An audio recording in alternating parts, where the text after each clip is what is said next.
சரவண பவான்னு ஒரு 108 தடவை வந்துட்டு அன்றைய தினம் சொன்னாவே அவ்வளோ ஒரு பலன் அப்படிங்கிறது கிடைக்கும். 2025 சனி பெயர்ச்சி பலன்கள். பிரம்மஸ்ரீ ராம்ஜி பரமஹம்சரை சந்தித்து உங்கள் சந்தேகங்களை கேட்டு தெரிந்து கொள்ளலாம். நாள் ஜனவரி 26 மதியம் 12 மணிக்கு LA ஸ்டுடியோஸ் நுங்கம்பாக்கம், சென்னை. தை மாதத்தில் வரக்கூடிய இந்த பூச நட்சத்திர நாள் தான் வந்து நம்ம ஒவ்வொரு வருடமுமே சரி தைப்பூச விழாவாக வந்து கொண்டாடி பார்வதி தாயார் கிட்ட இருந்து முருகப்பெருமான் வந்து அந்த சக்தி வேலை பெற்ற நாள் தான் வந்து இந்த தைப்பூச திருநாளாக இருக்கு.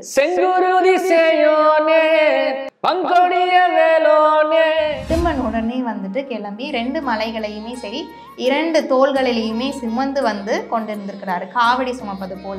ஸோ இடும்பனை வழிபட்ட பிறகுதான் வந்து முருகப்பெருமானையே வழிபடணும். முருகப்பெருமானையே தரிசித்த பலன் வந்து இடும்பனை தரிசித்தா கிடைக்கும். நவபாசன சிற்பத்துல வந்து நம்ம பாலபிஷேகம் செய்யும் பொழுது அந்த பாலே பார்த்தீங்கன்னா நோயை தீர்க்கக்கூடிய மருந்தாக மாறுது. அவருக்கு பிடித்தமான முதல் நைவேத்தியம் அப்படின்னு பார்த்தோம்னா திணை மாவும் தேனும். 48 நாள் விரதம் இருக்கிறவங்கள பார்த்துருப்பீங்க. 48 நாள் விரதம்னா வந்து கடந்த டிசம்பர் 25ஆம் தேதியே ஆரம்பிச்சிருக்கணும்.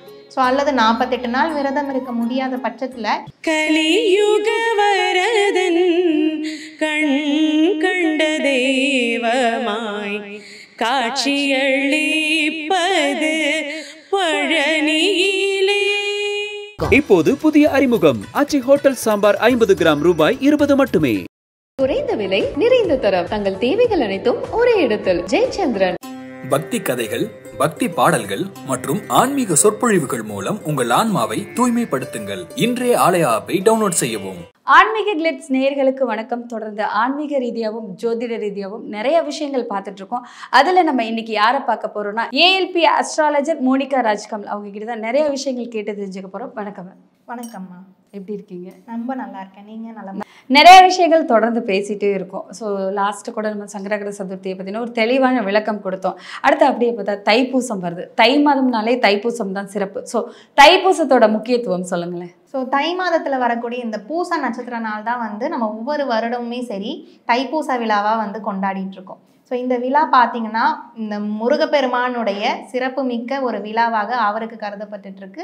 இந்த நாளில் சிறப்புகள் அப்படின்னு பார்த்தோம்னா ஏராளம், நிறைய விஷயங்கள் அப்படிங்கிறது இதில் வந்து அடங்கியிருக்கு. மெயினாக இந்த நாளன்று என்ன சிறப்பு அப்படின்னு பார்த்தோன்னா பார்வதி தாயார்கிட்ட இருந்து முருகப்பெருமான் வந்து அந்த சக்தி வேலை பெற்ற நாள் தான் வந்து இந்த தைப்பூச திருநாளாக இருக்கு. தைப்பூசம் அப்படின்னு சொன்னாலே எல்லாருக்குமே ஞாபகம் வருது முருகன் தான். ஸோ முருகனுக்கு மட்டும்தான் தைப்பூசமா, இல்லை தைப்பூசத்தன்னைக்கு வந்துட்டு வேற ஏதாவது கடவுளை பெருமைப்படுத்தக்கூடிய நாளாக இருக்குதா? கட்டாயம் வந்து தைப்பூச நாளன்று முருகப்பெருமானையும் சரி பார்வதி தேவி சிவபெருமான் இவங்க 3 பேரையும் தரிசனம் தாராளமாக செய்யலாம்.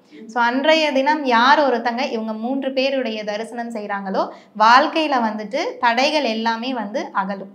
தைப்பூசத்தன்னைக்கு வந்துட்டு எல்லாருமே விரதம் இருப்பாங்க. சில பேர் விரதம் இருக்கிற முறையை வந்துட்டு ஒரு மிளகு சாப்பிட்டு இருப்பாங்க. பூசத்துக்கு கந்தசஷ்டி கவசத்துக்கு எப்படி இருப்போமோ அந்த மாதிரியே ஃபாலோ பண்ணி நிறைய விரத முறைகள் கடைபிடிப்பாங்க. தைப்பூசத்தன்னைக்கு கடைபிடிக்க வேண்டிய விரத முறைகள், விரதம்னா இப்படி தான் இருக்கணும் அப்படின்னா எப்படி இருக்கணும்?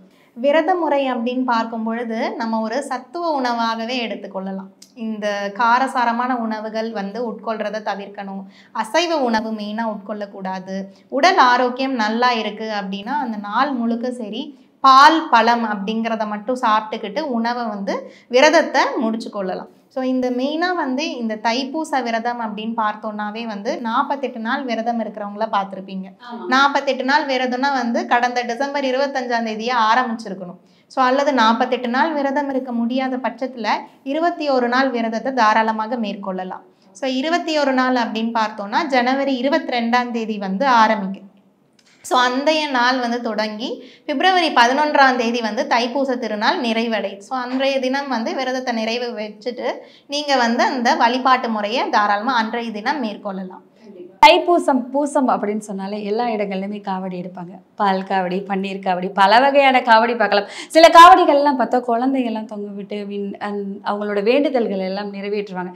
எதுக்காக தைப்பூசத்தன்னைக்கு காவடி எடுக்கிறாங்க? ஸோ இந்த காவடிக்கு ஒரு பெரிய வரலாறே இருக்குது. என்னென்னா அகஸ்திய முனிவருடைய சீடர் தான் வந்து இடும்பன். இந்த இடும்பனுக்கு வந்து அந்த முனிவர் வந்து ஒரு கட்டளை இட்டாராம். என்னென்னா சிவகிரியுடைய மலையவும் சரி, சக்திகிரியுடைய மலையவும் வந்து எடுத்துட்டு வாங்க, முருகப்பெருமானுடைய வழிபாட்டிற்காக எடுத்துட்டு வாங்கன்னு சொல்லி கட்டளையிட்டிருக்கார். இடும்பன் உடனே வந்துட்டு கிளம்பி 2 மலைகளையுமே சரி 2 தோள்களிலையுமே சுமந்து வந்து கொண்டிருந்திருக்கிறாரு, காவடி சுமப்பது போல. ஸோ அதிலிருந்து தான் நமக்கு காவடி அப்படிங்கிறதே தொடங்கினது, அந்த வழிபாட்டு முறைங்கிறது. அவர் எடுத்துட்டு வந்துட்டு இருக்கும் பொழுது வழியில் வந்து முருகப்பெருமானை பார்த்து என்ன நடந்துச்சுன்னா, முருகப்பெருமான் ஒரு சின்ன குழந்தையாக ஏறி போய் அந்த காவடி மேலே உட்காந்துட்டார். உடனே வந்து இடுமன்னால தூக்க முடியல, அந்த காவடியை ரொம்ப பாரம் ஆயிடுச்சு. கீழே வந்து இறங்கிக்கோங்க, நான் எடுத்துட்டு போகணும், முருகப்பெருமானுக்கு 2 மலைகளையும் நான் எடுத்துட்டு போகணும், எனக்கு முனிவர் வந்து கட்டளையிட்டு இருக்கிறாரு அப்படின்னு இடுமன் சொல்ல அந்த சிறுவன் வந்து மறுத்துறாரு. உடனே வந்துட்டு இதை வந்து அகஸ்திய முனிவர் வந்து அங்கே வந்து பார்த்துட்டாரு. இந்த மாதிரி ஒரு இடுமன் வந்து இந்த விஷயத்துல மாட்டிட்டு இருக்காருன்னு சொல்லி இடுமனுடைய மனைவி கிட்ட போயிட்டு, முருகப்பெருமானை நீ வழிபட்டு எப்படியாவது இடுமனை அங்கேருந்து அழைச்சிட்டு வந்துருங்கன்னு சொல்லி அனுப்பிவிட்டதும், மனைவியானவள் போய் முருகப்பெருமானை தரிசித்ததும் இந்த முருகப்பெருமான் வந்து இடுமனை வந்துட்டு மன்னிச்சு அருள்பாலித்து, யார் ஒருத்தங்க எனக்கு காவடி எடுக்கிறாங்களோ அவங்களுடைய வேண்டுதலை நான் அப்படியே நிறைவேற்றுவேன் அப்படின்னு சொல்லி அவர் அந்த இடத்துல அருள்பாலித்திருக்கிறார். ஸோ அதனால தான் இன்னமுமே வந்து பழனி மலைக்கு இடதுபுறம் இருக்கக்கூடிய மலை பார்த்தோம்னா இடும்ப மலை அப்படின்னு சொல்லுவோம். ஸோ இடும்பனை வழிபட்ட பிறகு தான் வந்து முருகப்பெருமானையே வழிபடணும் அப்படின்னு சொல்லி நிறைய புராண கதைகளில் கூட போட்டிருக்கு. ஸோ முருகப்பெருமான் என்ன வந்து ஆசீர்வதிச்சாருன்னா, இடும்பனை யார் ஒருத்தங்க வழிபட்டுட்டு என்ன மேற்கொள்கிறாங்களோ, இடுமன் அதாவது முருகப்பெருமானையே தரிசித்த பலன் வந்து இடுமனை தரிசித்தா கிடைக்கும் அப்படிங்கிற ஒரு அருள் பாலிச்ச காட்சி வந்து இன்னமுமே இருந்து வந்துட்டு. தைப்பூச நாளில் முருகனுக்கு செய்யக்கூடிய சிறப்பு அபிஷேகங்கள் பற்றி சொல்லுங்களேன். தைப்பூசம் அப்படின்னாவே வந்து சிறப்பு வாய்ந்தது. பழனி மலைக்கு பார்த்தோன்னா பால் காவடி நிறைய பேர் எடுத்து போயிட்டே இருப்பாங்க. அங்கே வரக்கூடிய பால் அபிஷேகம் தான் அதிக லெவலில் அன்றைய தினம் வந்து நடந்துகிட்டே இருக்கும். அந்த மூலிகையால் செய்யப்பட்ட அந்த நவபாசன சிற்பத்தில் வந்து நம்ம பால் அபிஷேகம் செய்யும் பொழுது அந்த பாலே பார்த்தீங்கன்னா நோயை தீர்க்கக்கூடிய மருந்தாக மாறுது. யார் ஒருத்தங்க அந்த பாலை உட்கொள்கிறோமோ நோய் சம்மந்தப்பட்ட விஷயங்கள் உடம்பில் இருக்குது அப்படின்னா படிப்படியாக அது குறையும். ஸோ அதனால் பால் அபிஷேகம் வந்து ரொம்பவே சிறப்பு வாய்ந்தது அன்றைய தினத்துக்கு. ஸோ தைப்பூசத்தன்னைக்கு எல்லாருமே வந்துட்டு முருகன் கோவில் போகணும் அப்படின்னு சொல்லிட்டு கிளம்பி எல்லா இடங்களுக்குமே போவாங்க. தைப்பூசத்தன்னைக்கு முருகனை பார்க்கணுமா, இங்கே தான் போகணும் அப்படின்னா எந்த கோவிலுக்கு போகணும்? தைப்பூசத்தன்று இந்த கோவிலுக்கு தான் போகணும் அப்படிங்கிறது எந்த கட்டாயமும் இல்லை. மனதார வீட்டிலையே தரிசனம் செஞ்சாலே போதும். இல்லை ஒரு சிலர் கோவிலுக்கு போகணுன்னு கேட்பாங்க, அவங்களுக்காக அறுபடை முருகர் கோவில் எல்லா கோவில்கள்லையுமே சரி தைப்பூச திருநாள் அன்று முக்கியமான இந்த அபிஷேக ஆராதனை எல்லாமே வந்து நடக்கும். ஸோ அவங்களுடைய மாவட்டத்துக்கு எந்த மாவட்டம் பழனி பக்கத்தில் இருக்கா அல்லது திருச்செந்தூர் பக்கத்தில் இருக்கா, எந்த மாவட்டம் பக்கத்தில் இருக்கோ தாராளமாக அங்கே விசிட் பண்ணி தரிசனம் செய்யலாம். அறுபடை கோவிலுக்கே தான் போகணுன்ற கட்டாயமும் இல்லை. அவங்க வீட்டுக்கு பக்கத்தில் இருக்கக்கூடிய முருகர் ஆலயத்திலையும் கட்டாயம் அன்றைய தினம் அபிஷேகம் நடக்கும். ஸோ அங்கே போய் கலந்து கொண்டாவே வந்து முழு பலன் அப்படிங்கிறது கிடைக்கும். எவ்வளோ விரதம் இருந்தாலும் பூசத்தன்னைக்கு வந்துட்டு முருகா ஓடிவா அப்படி சொல்லிட்டு முருகனை பார்க்க எல்லாருமே ஓடிடுவாங்க. தைப்பூசத்தன்னைக்கு இந்த மந்திரத்தை சொன்னால் போதும், முருகன்னாலே கந்தசஷ்டி கவசம், என்ன பயம் வந்தாலும் சரி கந்தசஷ்டி கவசம் தான் எல்லாருக்குமே வந்து நிற்கும். ஸோ தைப்பூசத்தன்னைக்கு இந்த மந்திரத்தை தான் சொல்லணும் அப்படின்னு ஏதாவது மந்திரம் இருக்கா? கட்டாயம் இருக்குது. ஓம் சரவண பவான்னு ஒரு 108 தடவை வந்துட்டு அன்றைய தினம் சொன்னாவே அவ்வளோ ஒரு பலன் அப்படிங்கிறது கிடைக்கும். அதை தவிர்த்து பார்த்தோன்னா வந்து இப்போ தான் வந்து எல்லாம் கந்தசஷ்டி கவசம்னு எல்லாம் பிரபலமாகி எல்லாரும் பார்த்திங்கன்னா அதை படிக்க ஆரம்பிச்சிருக்காங்க. அதற்கு முன்னாடி வந்து கந்தர் அனுபூதி இருக்குது, திருப்புகள் இருக்குது, எவ்வளவோ சிறப்புகள் இருக்குது. ஸோ நமக்கு வந்து அது எல்லாமே ஒரு பெரிய விஷயம்தான். திருப்புகளில் ஒரு 2 லைன் சிறிய திருப்புகள் பாடினாலே போதும். அன்றைய தினம் மெயினாக வந்து திருப்புகள் அன்றைய தினம் படித்தா ரொம்பவே சிறப்பு. தைப்பூச விரதத்தின் போது என்ன மாதிரியான உணவுகள் பக்தர்கள் எடுத்துக்கணும்? ஸோ ஒவ்வொருத்தங்க 48 நாள் விரதம் இருப்பாங்க, 21 நாள் விரதம் இருக்கிறவங்களும் இருப்பாங்க, அல்லது ஒரு நாள் விரதம் இருக்கிறவங்களும் இருப்பாங்க. எத்தனை நாள் விரதம் இருந்தாலும் சரி அசைவ உணவு சாப்பிடக்கூடாது, வீட்டில் சமைக்கவும் கூடாது. அது ஒன்று. அடுத்தபடியாக பார்த்தோன்னா பால் பழம் சம்மந்தப்பட்டது தாராளமாக உட்கொள்ளலாம். அதை தவிர்த்துட்டு பார்த்தோன்னா காரசாரமான மசாலா போட்ட உணவுகள் கட்டாயம் தவிர்க்கணும். விரதம் இருக்கிறவங்க என்ன மாதிரியான உணவு முறைகள் எடுத்துக்கணும் அப்படின்னு சொல்லிட்டீங்க. முருகனுக்கு ஸோ நெய்வேத்தியம் பண்ணணும்னா வீட்லேயும் சரி கோவில்லையும் சரி என்ன மாதிரியான உணவுகள் என்ன மாதிரியான நெய்வேத்தியங்கள் வச்சு அவருக்கு படைக்கணும்? அவருக்கு பிடித்தமான முதல் நெய்வேத்தியம் அப்படின்னு பார்த்தோன்னா திணை மாவும் தேனும். ஸோ அதை வந்து உருண்டையாக பிடித்து நெய்வேத்தியமாக தாராளமாக படைக்கலாம். அடுத்தபடியாக பார்த்தோன்னா சக்கரை பொங்கல். இந்த சக்கரை பொங்கல் யார் ஒருத்தங்க நெய்வேத்தியமாக மனதார படைக்கிறாங்களோ முழு மனதோடு அவர் ஏற்றுட்டு அருள்பாலிப்பார். ஸோ தைப்பூசத்தை பொறுத்த வரைக்கும் அந்த விரதத்தை கடைபிடிக்கிறவங்களுக்கு என்ன மாதிரியான மாற்றங்கள்லாம் ஏற்படும்? ஸோ இந்த தைப்பூச திருநாளில் யார் ஒருத்தங்க முறையான ஒரு விரதம் வந்து கடைபிடிக்கிறாங்களோ, திருமண தடைகளாக இருந்தாலும் சரி, அல்லது குழந்தையின்மை பிரச்சனைகள் இருந்தாலும் சரி, ஒரு நல்ல வேலை கிடைக்கல அல்லது கவர்மெண்ட் உத்தியோகத்துக்கே முயற்சி செய்கிறாங்கன்னா தாராளமாக வந்து விரதத்தை மேற்கொண்டு தாராளமாக அந்த கட்டாயம் அசைவம் சாப்பிடாம கோபம் கொள்ளாமல் இருக்கணும். ஒருத்தருடைய மனதை வந்து புண்படுத்தாமல் பேசும்படியாமல் இருக்கக்கூடாது.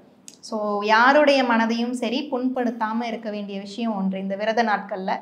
துளசிமணி மாலை வந்து அணிஞ்சு விரதம் இருக்கக்கூடிய பெண்களாக இருந்தாங்கன்னா அந்த மாதவிடாய் காலத்தில் அந்த வரக்கூடிய நடுவில் 5 நாட்கள் தவிர்த்து அடுத்த நாட்களை கண்டினியூவாக கவுண்டிங் வந்து பண்ணிக்கலாம். ஸோ அந்த 48 நாள் டோட்டல் கவுண்டிங்க்கு.